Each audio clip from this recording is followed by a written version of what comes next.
Okay. So yesterday, we started in on Judges 16. And we talked about Samson in Gaza. And so I wanted to spend a little bit more time just talking in general about the city, about gates. And it's always a good idea to have some like a really accurate visual. And we don't always find that, but we have some things that might help us. So I'm going to start by sharing a couple of things from my computer here. Let me share my screen with you. We'll start with this one. This is a very busy map that we were looking at before, and over here is Gaza. And if you remember, you can see my mouse moving around. This is Zorah, and I can zoom in on that a little bit. So right about the middle of this screen is Zorah, and here is that valley of Sorek. We began when Samson became an adult and we started following him. We started that in chapter 14. Judges 13, of course, is his parents and his birth. And we looked at that photograph overlooking the valley of Sorek here. So there is Samson's hometown of Zorah, and to the west of it is Timnah, where Samson married a Philistine woman. Interestingly, in chapter 16, we return to the valley of Sorek. So the story begins right in this vicinity, and the development, the plot, as it unfolds, brings us back to the valley of Sorek. We will see that in chapter 16. If you head west to the coast and way down south, if you remember Ashkelon, that's where Samson went from his wedding feast to kill those 30 Philistines. That was about 25 miles or so from Timnah. Further south along the coast is the town of Gaza. And at the opening of Judges 16, Samuel is there. And that's where he rips the gates out of the city wall. I am going to switch now to my browser. So I want to show you some images that will help us to understand some cities and how they're arranged. This is a photograph. Let me get that a little bit larger, of a city that King David built. And this is about 100 or so years after the time of Samson. And this city here shows us two gates. And there's an exclamation point here after the label that says two gates, because that was very rare. Most walled cities in the Old Testament times had one gate. A matter of fact, this town, currently it is called Kirbet Kayapha, kind of a modern Semitic name of the town. But if you look down here, we'll scroll down pretty quickly. This is the biblical name was Sha'araim, which is mentioned in 1 Samuel 17 here, when David was in conflict with the Philistines. Sha'araim is Hebrew, and it means two gates.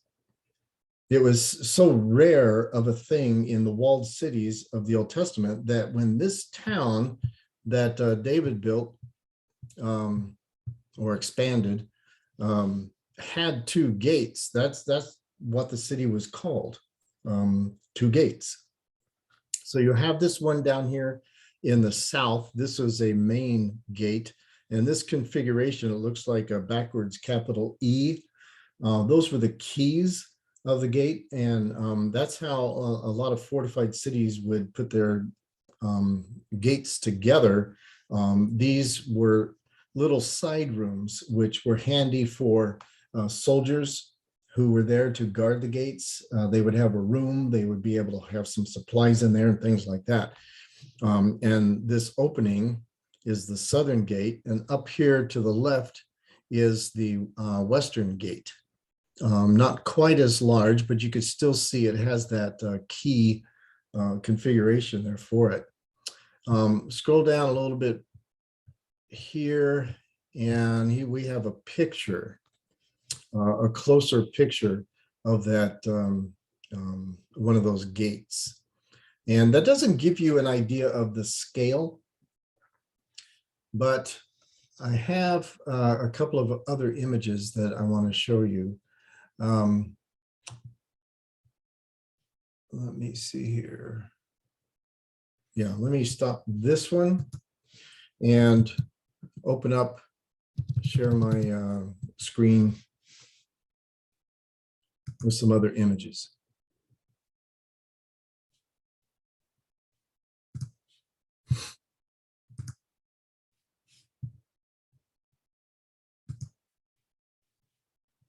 Where do you see Samson there? All right, so here's an artist's rendition of Samson carrying the gates of Gaza. Let me blow it up a little bit more.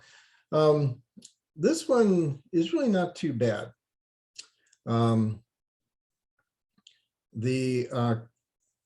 sun there in the background, in order for this to be pretty accurate, that would have to be sunset, because the sun sets in the west. And we know that Samson pulled the gates off of the city walls at midnight and then went to this hill, which was to the east of Gaza. And that was at midnight. So if it took him so long that the sun was coming up, this painting is backwards. Sunrise would have happened shortly, well, maybe not shortly, but anyway, a few hours after he pulled the gates out of the city walls. Here are a couple of other renderings. This one kind of gives you the idea of carrying quite a load. So the problem with a lot of these artist renderings is the scale. The scale is really off. Here is a photograph of one of the gates into the old city of Jerusalem. And you can see the person standing here. The gates being very high was pretty common because they didn't want people climbing over the walls. That should not be an easy thing to do. So the height was important. And the width, since this was in most of the old cities, and having only one entrance and exit to and from the city, it needed to accommodate commerce. Gaza was one of the most important coastal cities along in that whole area. There was an incense trade route from the east over in the Arabian area and further east, and right in that whole area over there. And traffic, commercial traffic would travel to the coast up north, and then they would make their way down the Mediterranean toward Egypt. And Gaza was one of the most important stops along the way. And so its city needed to accommodate traffic, maybe wide enough for two-way traffic. Not necessarily, but maybe.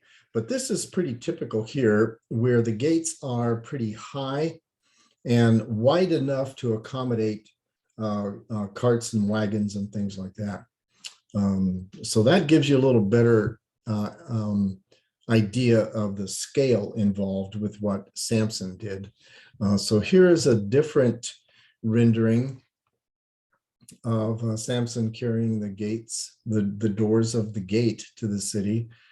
This one is just like the other ones. They're just trying to give a really good idea of what an incredible feat this was for Samson to carry these gates.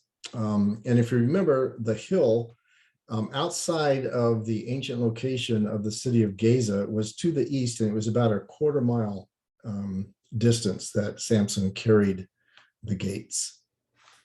So that gives you a little bit of an idea. I have a couple of other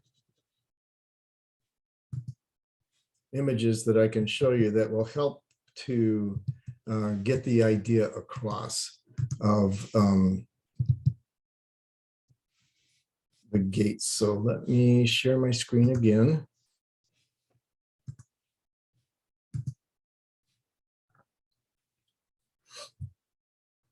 This image actually blows up. So this is pretty cool.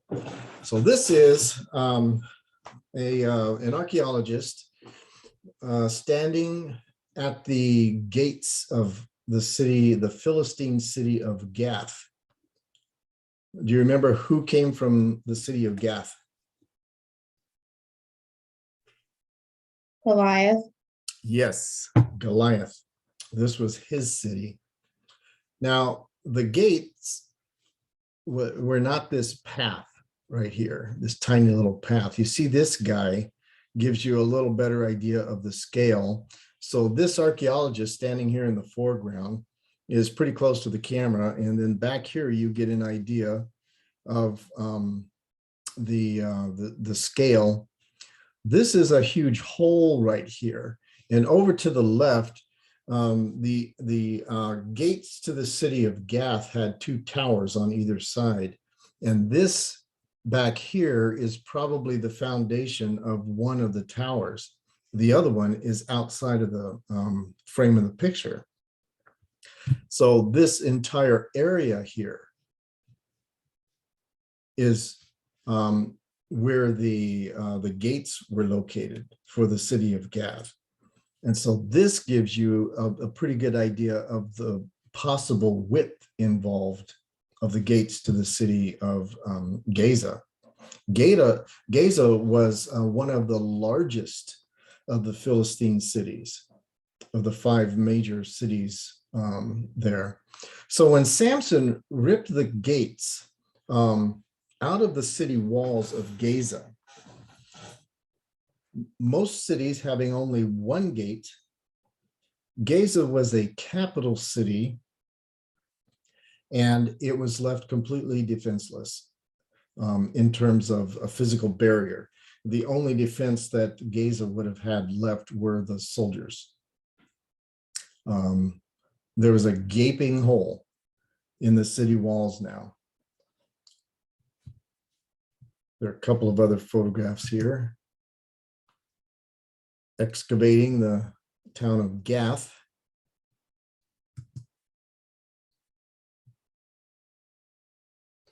So by today's standards, these were not huge cities. They are more like towns and villages, but they did accommodate a pretty decent sized population, several thousand people over a large acreage. The walls extending out from the images we were just looking at from the gates, they would go at least 200 meters, which is 600 feet or more, maybe closer to 625 or something like that. So just to give you a clearer mental image of what was going on there at the town, the physical accomplishment of pulling those gates out of the city walls, and the way it's described in Judges 16 is that he took hold of the doors of the gate of the city, and the two gate posts, pulled them up, bar and all, put them on his shoulders, and carried them to the top of the hill that faces Hebron. So it was an amazing, incredible, supernatural feat that Samson accomplished there. But it was a very significant thing to the Philistines. It was one of their capital cities. It was one of their most important capital cities. And he just rendered the physical defenses of the city pointless. They were open to a lot of destruction. So that probably one of the reasons, besides the intimidation factor of Samson carrying these gates up the hill and the soldiers not going after him, besides, you know, him being like untouchable just about, they would have to immediately turn their attention to repair work. They could not afford to just say, oh, okay, well, now we've got some work to do. They would have to do something right away. Okay. So we move on then from Gaza to Judges 16, verse 4, where it says that afterward it happened that he loved a woman in the valley of Sorek whose name was Delilah. So just a few minutes ago, we were talking about the fact that this is where things begin to happen in the story of Samson. Down there in the valley of Sorek, in the town of Timnah, where Samson sees a woman that pleases him well, and they get married, but that doesn't last very long.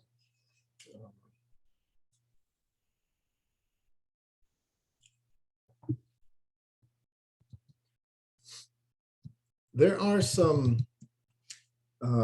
things that happen in this story here that we're getting into with Samson and Delilah that are very much an echo of what happens in chapter 14.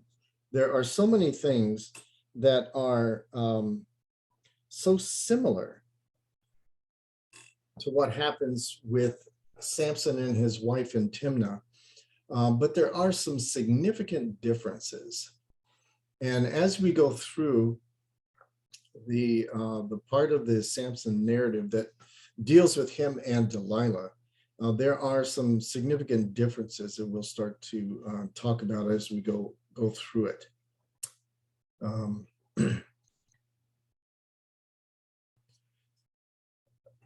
One set of commentaries made a pretty significant observation, I think, here as we're headed toward the climax, the end of the story of Samson and the Philistines. So let me read that to you. It says that Samson is moved much more by powerful urges than by rational thought and careful planning. And his conflict with the Philistines always arises as a byproduct of something else. He sees the Philistine women and finds them irresistible and goes to them again and again, reckless of danger and sober responsibility. So it's pointed out often that that Samson has a problem with women.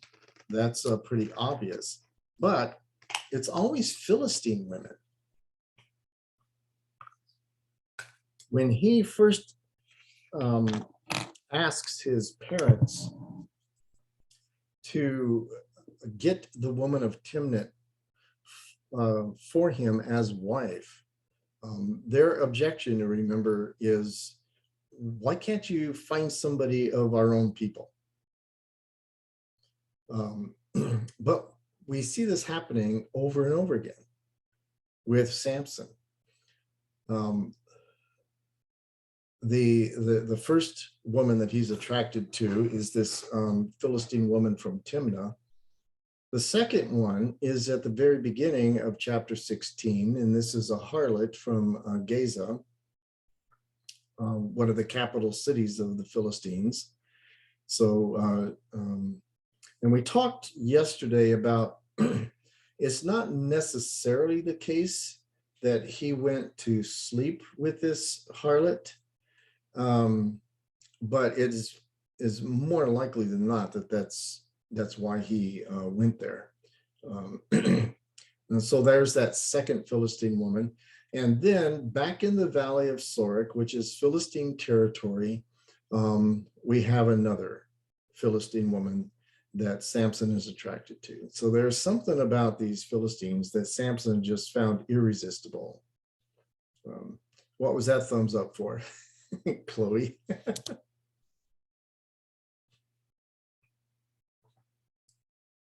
No comment? Okay. All right. So as the story unfolds, it's interesting, isn't it, that once the Philistines hear that Samson is there in the valley again with Delilah, they approach her and offer her money to betray Samson. Do you think that the Philistines have figured out his weakness?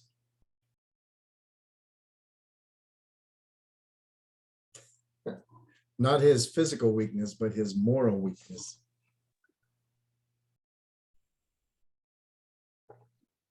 They've definitely got a clue. Yeah. There's been a pattern here, right? Samson, this is kind of like his kryptonite, in terms of he's such a powerful person, but the weaknesses that he is displaying to anybody who is familiar with his story during his lifetime, it's Philistine women. And so they approach Delilah when they find out that Samson is there. And his involvement with Philistine women has led to some serious consequences to the Philistines. With Timnah, his wife, it led to the destruction of all of those crops. They tried to retaliate, and they actually punished his wife and her family. That led to vengeance by Samson with the destruction of the crops throughout that whole valley. Now he's back in the valley. He has just left Gaza, destroyed the defenses of that town, and now he's back up in the valley of Sorek. And you can imagine what's going through the Philistines' heads. Oh no, here we go again. So now in chapter 14, we have in the wedding feast a riddle that is posed that the Philistines are challenged to answer. In chapter 16, there's another riddle. They pose it. And what is the riddle that they are looking for the answer?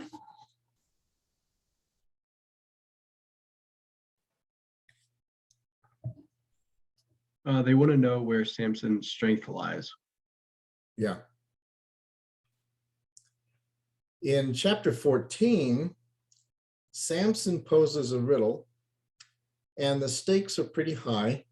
We talked about the expense involved there. But things have escalated. There is now this underlying brewing hostility between the Israelites and the Philistines, but it is all focused around Samson. And so now the stakes are much higher. The kinds of consequences that have resulted from Samson and the conflicts with the Philistines it's just gotten larger and larger. He has just rendered one of their major capital cities defenseless, and now he's up in the valley of Sorek again with Delilah, and so they figure the only way that we are going to get rid of this guy is to leverage his weakness with Philistine women. And so they go in and bribe her. So the setting is kind of intense, and we are definitely at the point in the story where we see everything coming to a head, and the Philistines are pretty desperate. Now, one of the very first things that we read as we enter into this last situation here before we get to Samson being captured, this situation, we are introduced to it with one of the major differences between this story and the wedding story of chapter 14. And that is given to us in the very first sentence, starting in verse 4. And afterward it happened that he loved a woman in the valley of Sorek whose name was Delilah. Well, actually, there are two major differences right there in the first sentence. Can you see what they are? He loves her and it says her name. Exactly. With the other women in Samson's life, and we can expand this to include his mother at this point. We don't know his mother's name. We don't know his wife's name. We don't know the harlot's name. And in those three previous relationships, there is no mention of Samson's emotional attachment to them, except with his wife, we know that she pleased him. And we don't know what that means. He told his parents that she pleases me well. When he goes down there and spends time with her before the wedding feast, it says that she pleased him well.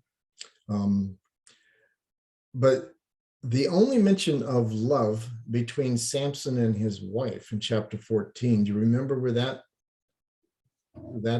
statement is made?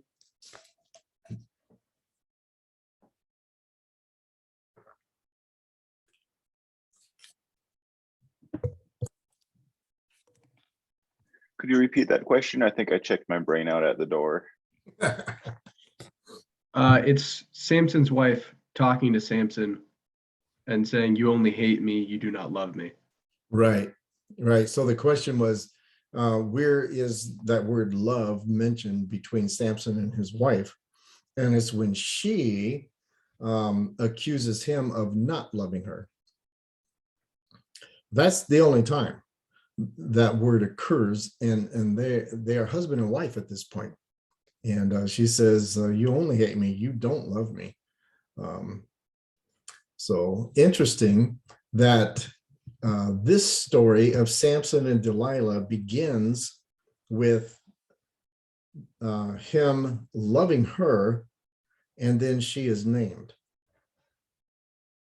So those are two significant differences right away.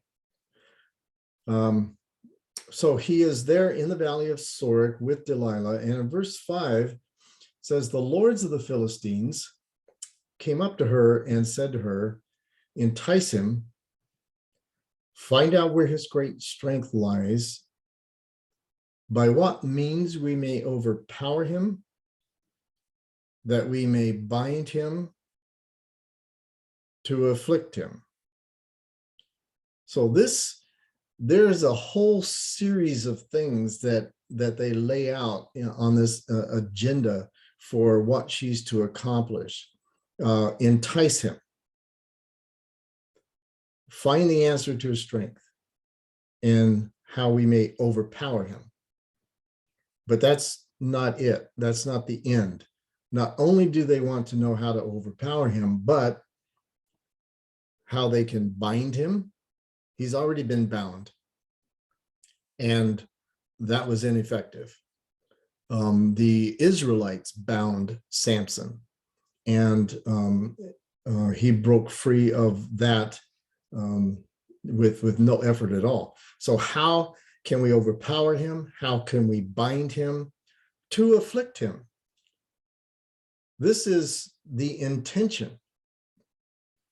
The intention is overpower him, bind him, to afflict him. And then a price is given. Every one of us will give you 1,100 pieces of silver. Trying to figure out what kind of money is involved here is pretty difficult.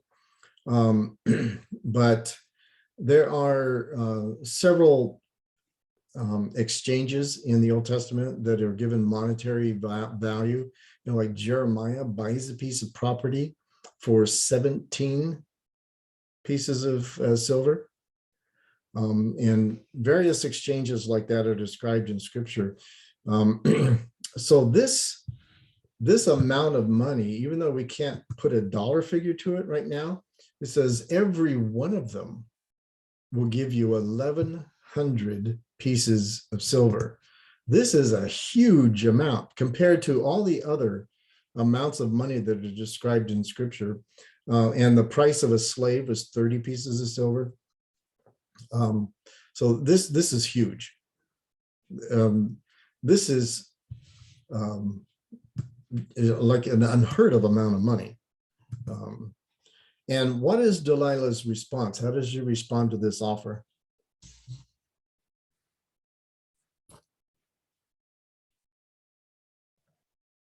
She just asks Samson, where does your strength lie? And then she tells him, so that you may be bound, that one could subdue you. It's just like immediate. Yeah. Is there any hesitation on her part that we're aware of? No. What about any negotiations? No. All we read is, here's what we want you to do. And the next verse, she does it. So as we are introduced to Delilah, we see things from Samson's perspective. He loves her. What do we see from her perspective? What's her emotional attachment to Samson? She's a treasure hunter. Yeah. We have no indication at all that she cares about him. This is just a transactional thing for her. So she just goes right to it. No hesitation. No, we don't see anything except the fact that she just goes right ahead with this whole arrangement. So Delilah said to Samson, please tell me where your great strength lies and with what you may be bound to afflict you.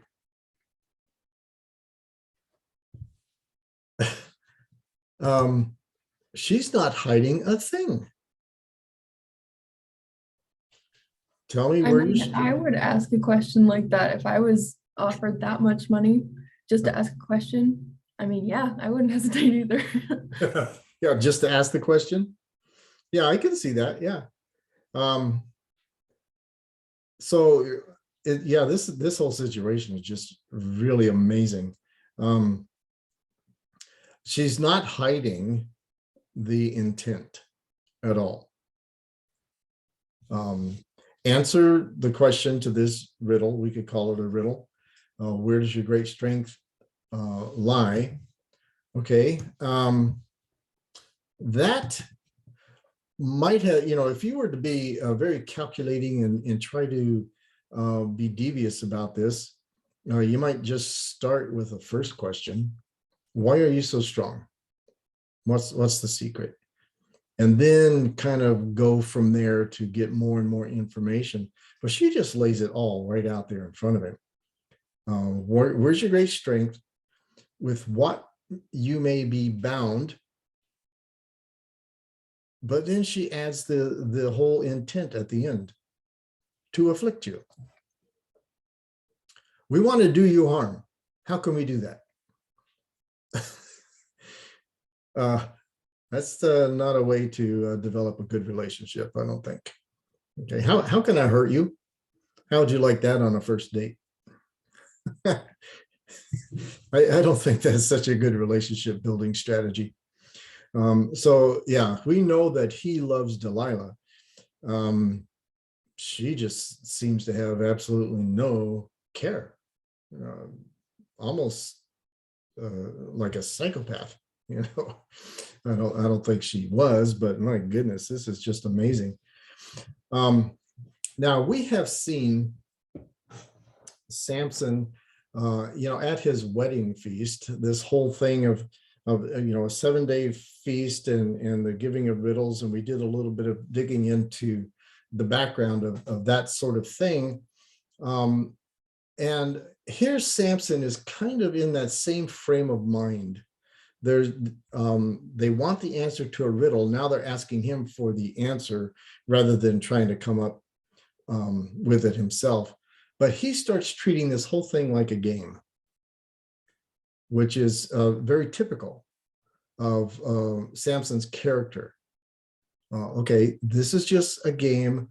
We're going to have fun with this. Obviously, this question is not coming completely out of the blue. Delilah tells Samson what the intent is. They want to bind him, not just to take him away as a prisoner, but to afflict him, to do him harm. So he takes this as a game and a challenge. Now, why do you think he enters into this game with Delilah with the kind of attitude that we see reflected in his responses? Arrogance and pride are the first things that come to mind. Mm-hmm. It's like toying with people because he knows he can get out of anything they put him in. Right. He has yet to find any challenge that was any sort of challenge to him. And what did he just do in Gaza?